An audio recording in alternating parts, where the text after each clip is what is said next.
আসলাম সাহেব একসময় শহরের নামকরা ব্যবসায়ী ছিলেন। মানুষ তাকে চিনত তার সততা, তার কথা রাখার জন্য। এখন বয়স হয়েছে, শরীরে দুর্বলতা, হাঁটতে কষ্ট হয়। স্ত্রী রোশনা বেগম মারা গেছেন ৩ বছর আগে। বাড়িটা বড়, কিন্তু এখন ভরে আছে শুধু নিঃশব্দতা আর স্মৃতি। আজ সকালে হঠাৎ তার ছেলে রফিক দরজায় এসে বলল, বাবা তৈরি হও, গাড়ি বাইরে দাঁড়িয়ে আছে।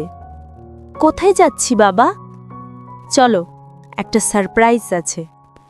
বৃদ্ধ কিছু না বলে জামা পরে স্যান্ডেল গায়ে দিয়ে বেরিয়ে এলেন।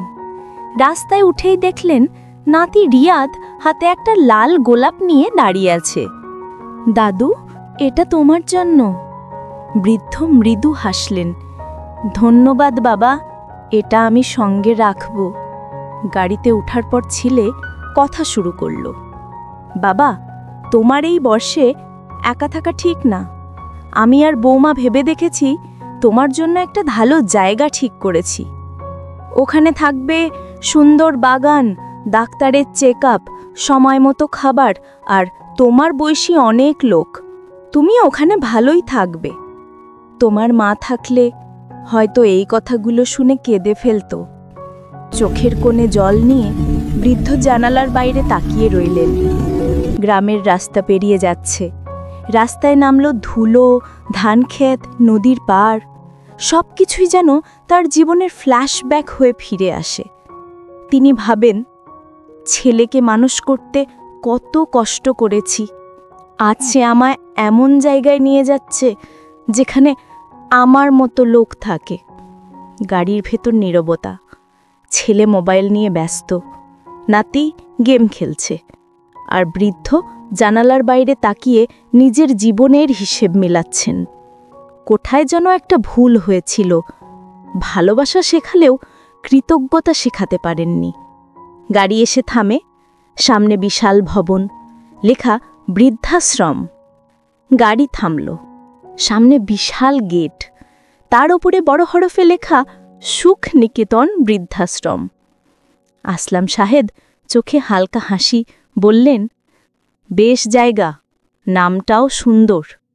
রফিক বলল, বাবা তুমি চিন্তা করো না, এখানে সব সুবিধে আছে। আমি, বৌমা আর রিয়াদ প্রতি সপ্তাহে দেখতে আসব।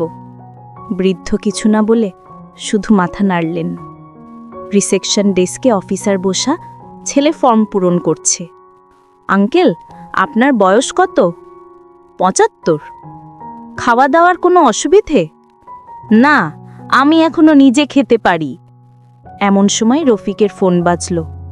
বাবা তুমি এই ফর্মগুলো পূরণ করো, আমি আসছি। সেই বাইরে গিয়ে ফোন ধরল। হ্যাঁ হ্যাঁ, কাজ হয়ে গেছে, এখন ফিরে যাচ্ছি। ভিতরে ফিরে এসে দেখে বাবা অফিসারের সঙ্গে হাসি মুখে কথা বলছে। মনে হলো দুজনের মধ্যে পুরনো কোনো সম্পর্ক আছে। একজন নার্স এসে বলল, চলুন দাদু, আমি আপনার ঘর দেখাই। বাবা উঠে দাঁড়ালেন, ছেলের দিকে তাকিয়ে হাসলেন। ভালো থাকিস বাবা, নিজের যত্ন নিস। ছেলেটির গলা শুকিয়ে গেল। একটা মুহূর্তের জন্য মনে হলো কিছু একটা ভুল হচ্ছে, কিন্তু সে কিচ্ছু বলে না। ছেলে অফিসারের কাছে ফিরে যায়। স্যার, আপনি কি আমার বাবাকে চেনেন? হ্যাঁ, প্রায় ৩৫ বছর আগে ওনার সঙ্গে প্রথম দেখা হয়েছিল। তখন আমি একটা অনাথ আশ্রমে থাকতাম। একদিন এক দম্পতি এলেন, তিনি আর তার স্ত্রী। তাদের কোনো সন্তান ছিল না। তারা আমাকে দত্তক নিতে চেয়েছিলেন, কিন্তু আমি তখন অন্য পরিবারে গিয়েছিলাম। রফিক স্তব্ধ। অফিসার ধীরে বলে, তুমি জানো, তোমার বাবা সেই দিন আমাকে বলেছিলেন, যদি আল্লাহ আমাকে সন্তান দেন, আমি তার মতো কাউকে মানুষ করব। আজ বুঝলাম উনি সেটা করেছেন। ধীরে ধীরে বৃদ্ধের কক্ষে প্রবেশ করে। রুমের দরজা খুলতেই দেখল বাবা জানালার পাশে বসে, হাতে সেই শুকনো গোলাপটা। বাবা, আমি তোমাকে এখানে রেখে যেতে পারি না। না বাবা, থাক, এখন আমি একা নই, এখানে অনেক মানুষ আছে আমার মতো। তুমি ভালো থেকো, তোমার স্ত্রী ও সন্তানের যত্ন নিও। বৃদ্ধের কণ্ঠ কাঁপে। তিনি ধীরে বলেন, আমার জীবনের শেষ ইচ্ছা ছিল তোমাকে সফল দেখতে। সেটা তো হয়েছ, এখন আমি শান্তিতে আছি। রাতের দৃশ্য, বাইরে বৃষ্টি পড়ছে আর তার মনে পড়ছে শৈশবের দৃশ্য। বাবা তাকে কোলে তুলে স্কুলে দিচ্ছে, রাতে ঘুম পড়াচ্ছে। তার বুক ভেঙে যাচ্ছে অপরাধ বোধে। সে আবার ফিরে আসে আশ্রমে। রুমে ঢুকেই দেখে বাবা চেয়ারে বসা, চোখ বন্ধ, ঠোঁটে হালকা হাসি। কবরের পাশে ছেলে, অফিসার আর নাতি।